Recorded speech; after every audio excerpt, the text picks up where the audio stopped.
الحمدللہ وحدہ والصلاة والسلام علی من لا نبی بعدہ اما بعد فاعوذ باللہ من الشیطان الرجیم بسم اللہ الرحمن الرحیم لم یطمثہن انس قبلہم ولا جان فبأی آلاء ربکما تکذبان۔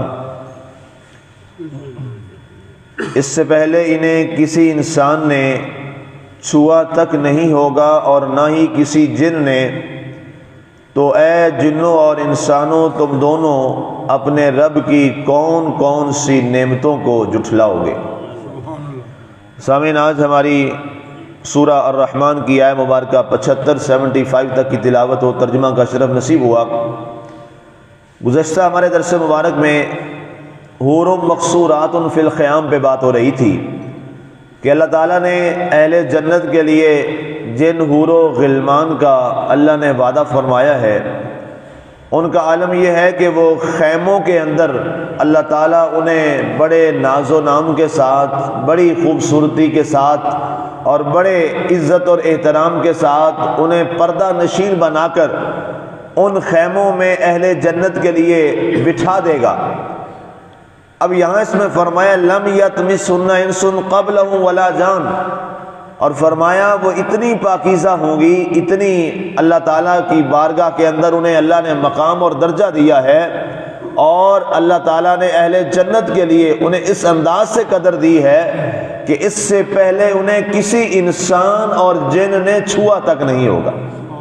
اب یہ انسان اور جن، انسان کا چھونا تو سمجھ آتا ہے، تو جنات کے حوالہ سے اہل اسلام نے اور اہل حق کا کیا موقف ہے یہ وہ جاننا بڑا ضروری ہے۔ جنات کے بارے عام طور پر کچھ آج کل ہمارے یہاں جہالت کی بنیاد پر وہ جناب جو جن نکالنے والے خواہ مخواہ کے جناب وہ لوگ بنے ہوئے ہیں، کہتے ہیں جناب اس فلاں بچی کا نکاح جو ہے وہ جب شادی ہوئی تو نکاح کے ساتھ اس کا جن بھی چلا گیا۔ تو یہ صراحتاً قرآن و حدیث کے خلاف یہ نظریہ ہے۔ اللہ تعالیٰ کے رسول صلی اللہ علیہ وآلہ وسلم نے فرمایا کہ جنات مخلوق ہیں اللہ کے، انسان اللہ کی مخلوق ہیں۔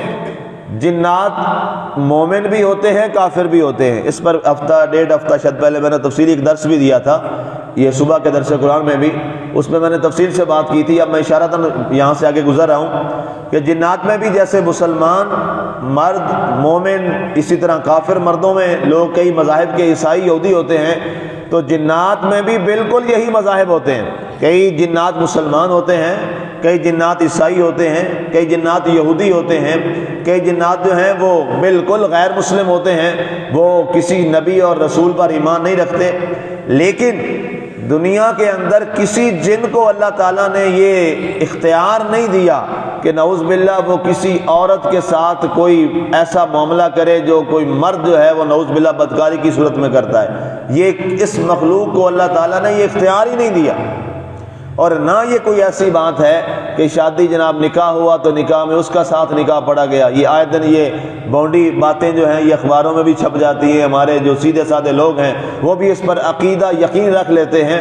اسلام نے اس کے خلاف بالکل واضح طور پہ صراحت کے ساتھ اس کی وضاحت فرمائی ہے۔ ایسا کوئی معاملہ نہیں ہے، کوئی جن جو ہے اس کا نکاح کسی عورت سے نہیں ہوتا، یہ قرآن و حدیث کا فیصلہ ہے۔ کوئی بھی ایسی جو جنات میں سے چاہے وہ نر ہے یا مادہ، اس کا نکاح کبھی کسی نہ مرد سے ہو سکتا ہے اور نہ کسی عورت سے ہو سکتا ہے۔ ہاں یہ ہے کہ جنات جو ہیں وہ بعض دفعہ انسانوں کو تنگ ضرور کرتے ہیں۔ اللہ تعالیٰ کے نبی صلی اللہ علیہ وسلم نے انہیں کیا کہا؟ انہیں شیاطین کہا ہے۔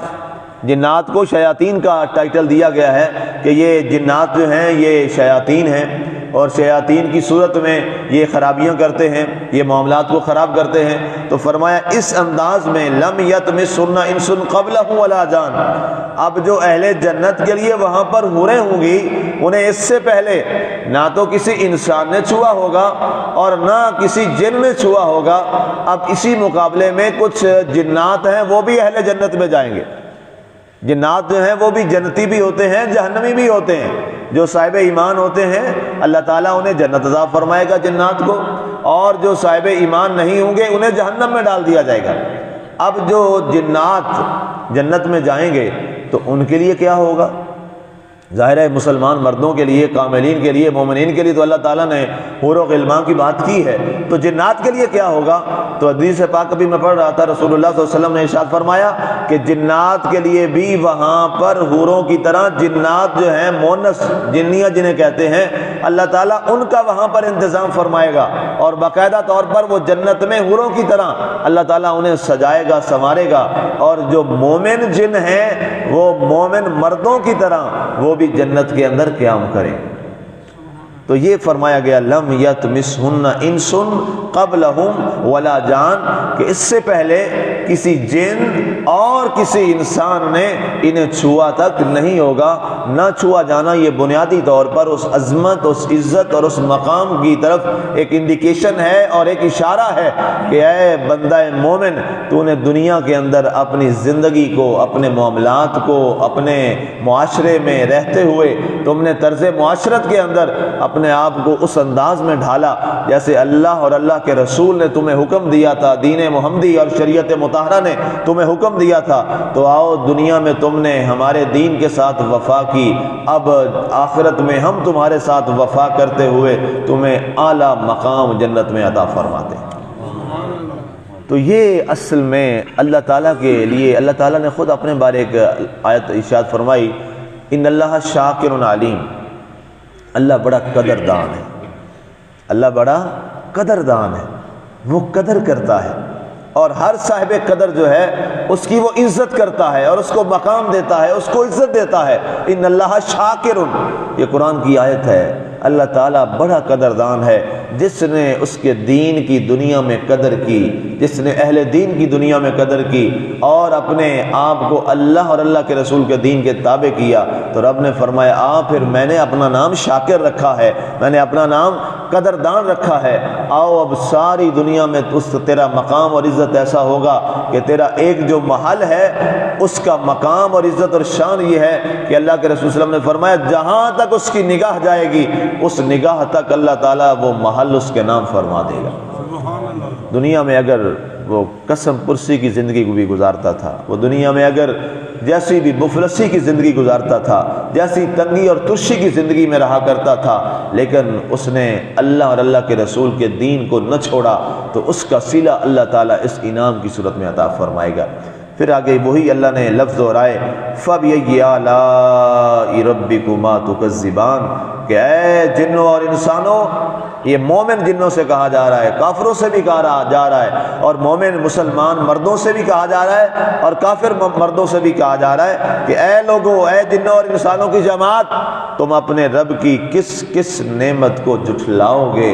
اللہ نے تم پر دنیا میں بھی اتنی نعمتیں عطا فرمائی ہیں اور کل حشر میں بھی نعمتیں عطا فرمائے گا، تو تم ہر لمحہ اللہ کی بارگاہ میں شکر کا کلمہ ادا کرتے رہو۔